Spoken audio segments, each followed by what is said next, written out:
Hello කොහොමද ඔයාලට ඉතින් මගේ මේ YouTube channel එක අද තමයි මුලින්ම පටන් ගන්නෙ. මේ තමයි පළවෙනි වීඩියෝ එක මම ඔයාලට අරගෙන එන. ඉතින් මුලින්ම මම ගෙනල්ලා තියෙන්නේ බ්‍රවුනීස් හදාගන්න රෙසිපි එකක්. ඔයගොල්ලත් එක්ක ෂෙයා කරගන්න හිතුවා. ඉතින් බලමු මේ බ්‍රවුනීස් කොහොමද හැදෙන්නේ කියලා මාත් එක්ක. මුලින්ම පිරිසිදු වියලි භාජනයක් අරගෙන ඒකට බටර් ග්‍රෑම් 225ක් කිරා ගන්න. මෙතනදී බටර් මම ගත්තේ නම් ඇස්ට්‍රා. ඔයගොල්ලන්ට මිඩෝලි හරි ගන්න පහසු බටර් එකක් ගන්න. මෙතනදී මම මාජරින් අරගෙන තියෙන්නේ. ඔයගොල්ලන්ට බටර් ගන්න පුළුවන් නම් වඩාත් හොඳ රසයක් එකතු කරගන්න පුළුවන් බ්‍රවුනි එකට. මෙතනදී කොත්මලේ එහෙම නැත්නම් හයිලන්ඩ් ඒ වගේ බටර් එකක් ගත්තොත් තවත් රස වැඩි.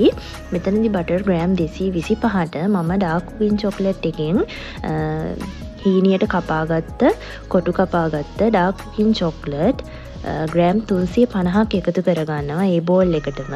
ඊට පස්සේ අපි කරන්නේ ඒක ඩබල් බොයිල් කරගන්න මේ විදිහට භාජනයක් ලිපේ තියාගන්නවා වතුර දාලා. ඒක රත් වේගෙන එද්දිම අපි අර චොක්ලට් සහ බටර් දාගත්ත බෝල් එක මේ විදිහට ඒක උඩින් තියෙනවා. මෙතනදී විශේෂම කාරණාව තමයි සම්පූර්ණයෙන්ම පහළ භාජනයේට කටමට්ටමට එනකම් වතුර පුරව ගන්න එපා. වතුර නොගෑවෙන විදිහට සාමාන්‍ය මට්ටමට වතුර පුරවලා තමයි හුමාලෙන් වගේ මේක ඩබල් බොයිල් කරගන්න ඕනේ. ඉතින් ඔයගොල්ලන්ට පේනවා ඇති මුලින්ම බටර් ටික මෙල්ට් වෙලා තියෙනවා. ඒත් එක්කම චොක්ලට් ටිකක් දිය වෙන්න පටන් ගන්නවා. ඉතින් මේ වැඩේ පහසුවෙන් කරගන්න ඔයගොල්ලන්ට විස්ක් එකක් එහෙම නැත්නම් පත්තක් ස්පැචූලා එකක් තියෙනවා නම් ඒ විදිහට එහෙමත් නැත්නම් හැන්දකින් හරි අපේ චොක්ලට් ටික සම්පූර්ණයෙන්ම දිය කරගන්න පුළුවන්.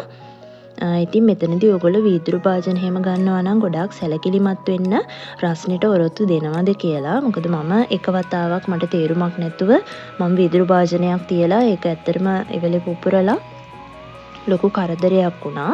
ඒක නිසා ඒක පොඩ්ඩක් කල්පනාවෙන් ඔයගොල්ලෝ පාවිච්චි කරන්න. ඉතින් මම ඩබල් බොයිල් කරන වැඩවලදී මේ වගේ ඇලුමිනියම් බෝල් එකක් තියාගෙන තමයි මගේ වැඩ කරගන්නේ.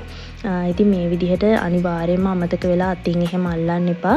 භාජනය ගොඩාක් රත් වෙලා තියෙන්නේ. ඒක නිසා ඕගොල්ලන් මේ භාජන අල්ලන්න මොකක් හරි රෙදි කෑල්ලකුත් ළඟින් තියාගන්න. ඉතින් මේ විදිහට ලේසියෙන්ම ඕගොල්ලන්ට පුළුවන් චොක්ලට් ටික දිය කරගන්න. ඊට පස්සේ මේක හොඳටම නිමෙන්න පැත්තකින් තියාගන්න ඕනේ. මොකද ඊළඟ පාර්ට් එකේ අපිට තියෙන්නේ බිත්තර මිශ්‍රණය හදාගන්න එක.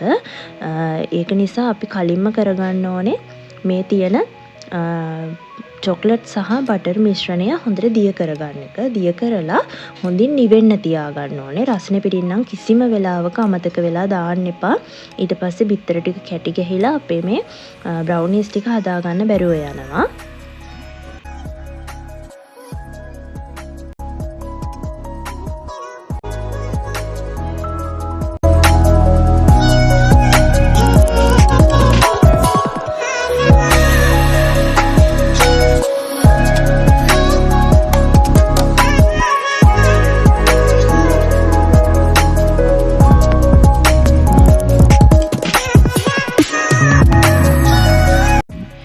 අපි දැන් චොක්ලට් ටික නිවෙන්න තියලා මේ විදිහට වෙනම භාජනයකට බිත්තර ටික කඩා ගන්නවා. මෙතනදී ලොකු බිත්තර 4ක් මම අරගෙන තියෙනවා.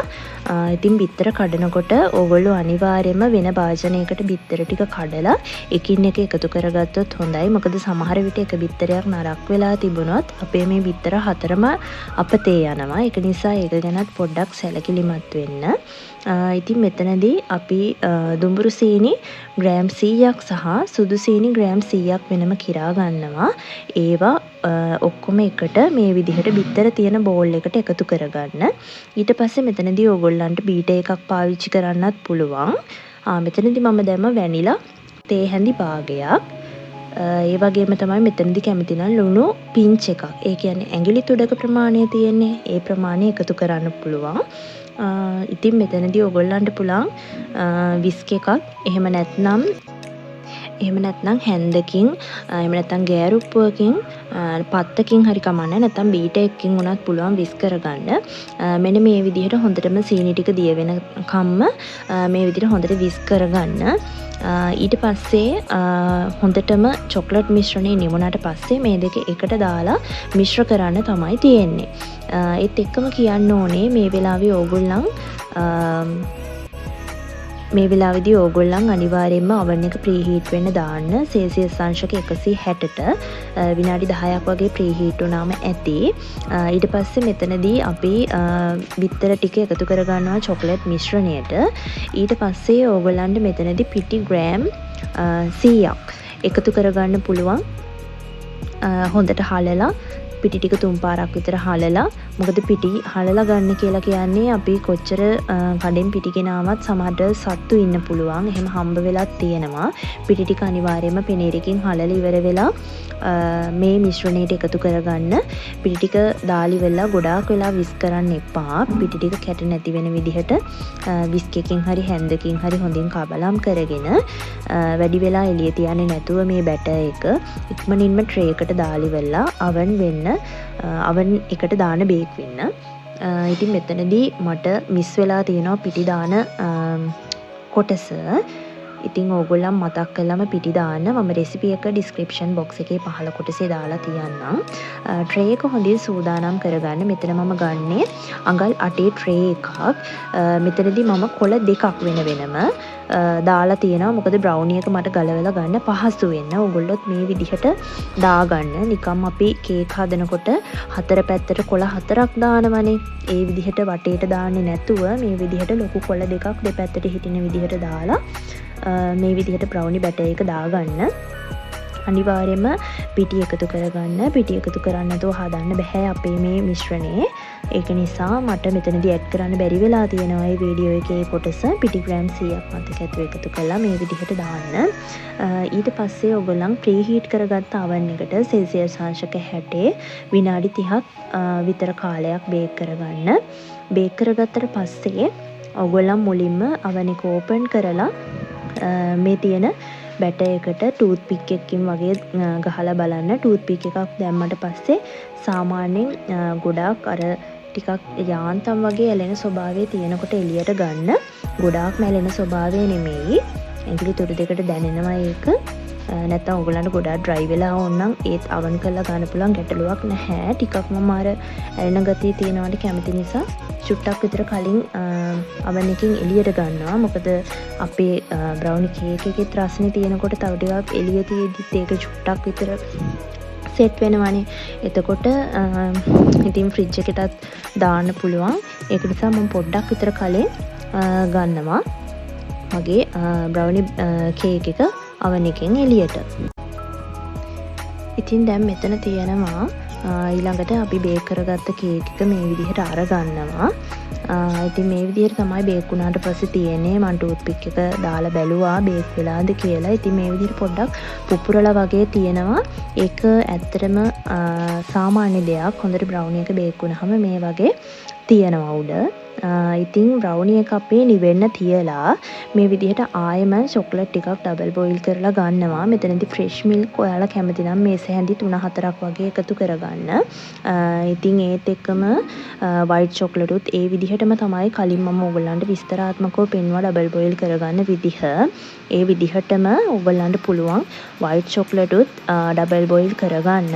ඊට පස්සේ අපි මේ ඩාර්ක් චොක්ලට් මිශ්‍රණය සහ වයිට් චොක්ලට් මිශ්‍රණය දාලා අපේ මේ බ්‍රවුනීස් ටික ඩෙකරේට් කරගන්නවා. බ්‍රවුනි එක ඕගොල්ලන්ට පුළුවන් නම් මේ වැඩ ටික කරගන්න කලින් හොඳට නිවෙන්න තියලා ෆ්‍රිජ් එකට දාලා තියන්න. ෆ්‍රිජ් එකට දාලා පැය භාගයක් විතර සෙට් වෙන්න දීලා තිබ්බහම අපිට කෑලි කපා ගන්නත් ලේසි. මේ චොක්ලට් ගනාෂ් එක දා ගන්නත් ලේසි. ඉතින් මේ විදිහට මම වයිට් චොක්ලට් ටිකක් ඩබල් බොයිල් කරගන්නවා.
ඊට පස්සේ මේ විදිහට පයිපින් බෑග් එකට මම white chocolate ටික දාගන්නවා.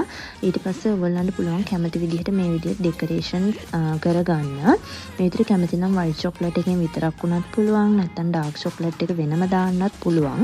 එහෙම නැත්නම් ඔයගොල්ලන්ට white chocolate සහ dark chocolate කියන දෙකම එකතු කරගෙන ලස්සනට ඩිසයින් එකක් දාගන්න පුළුවන්. ඉතින් මේ විදිහට ඔයාලා small business එකක් කරන්න බලාපොරොත්තු වෙනවා නම් මෙතනදී brownie cake කිලෝ එකක් හදලා තියෙනවා මම මේ රෙසිපි එකෙන්. කෑලි 16ක් කපා ගන්න පුළුවන් අඟල් 8යි 8 ට්‍රේ එකකට දාලා.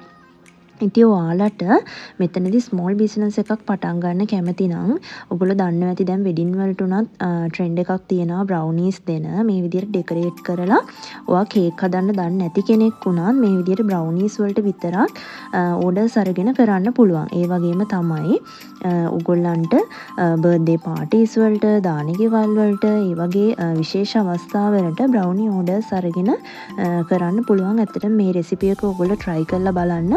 කේක් හදන අය ඒ වගේම ගෙදර නිකන් බ්‍රවුනීස් කන්න ආසාවෙන් ඉන්න කෙනෙක් ඉන්නවා නම් ඒ කෙනෙක්ට උනත් හොඳ රෙසිපි එකක් තමයි මම ඔයාලට දුන්නේ.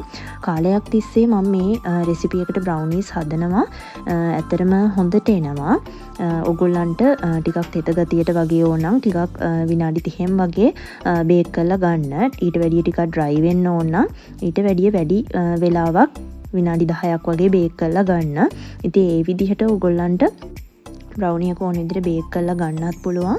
ඉතින් මේ රෙසිපි එක බලලා කවුරු හරි කෙනෙක් බිස්නස් එකක් පටන් ගන්නවා නම් හරි එහෙම නැත්නම් ගෙදර ආසාවට කන්න හදපු කෙනෙක් ඉන්නවා නම් අනිවාර්යයෙන්ම හදලා මට මේ වීඩියෝ එක යටින් කමෙන්ට් එකක් දාන්න. ඉතින් ඒ වගේම තමයි මොනවම හරි අපැහැදිලි තැනක් තියෙනවා නම් හරි ඔයගොල්ලන්ට මොන හරි බ්‍රවුනීස් ගැන දැනගන්න මොනවම හරි ඔයගොල්ලෝ බ්‍රවුනි හදද්දී ගැටලු තියෙනවා නම් ඔයගොල්ලන් කමෙන්ට් කරලා තියන්න. ඒවට මම රිප්ලයි කරන්නම් මම දන්න දේවල් තියෙනවා නම්. ඉතින් මේ විදිහට තමයි අවසානයේ බ්‍රවුනීස් ටික හැදුනේ. ඉතින් YouTube channel එක subscribe කරලා තියන්න කියලා ආදරෙන් මතක් කරනවා. ඉතින් මේ වීඩියෝ එකත් එක්ක අවසානයේ තෙක්ම රැඳිලා හිටපු ඔයගොල්ලෝ හැම කෙනෙක්ටම ස්තුතිවන්ත වෙනවා. එහෙනම් අදට ගිහිල්ලා එන්න හැම කෙනෙක්ම පරිස්සමින් සතුටින් ඉන්න.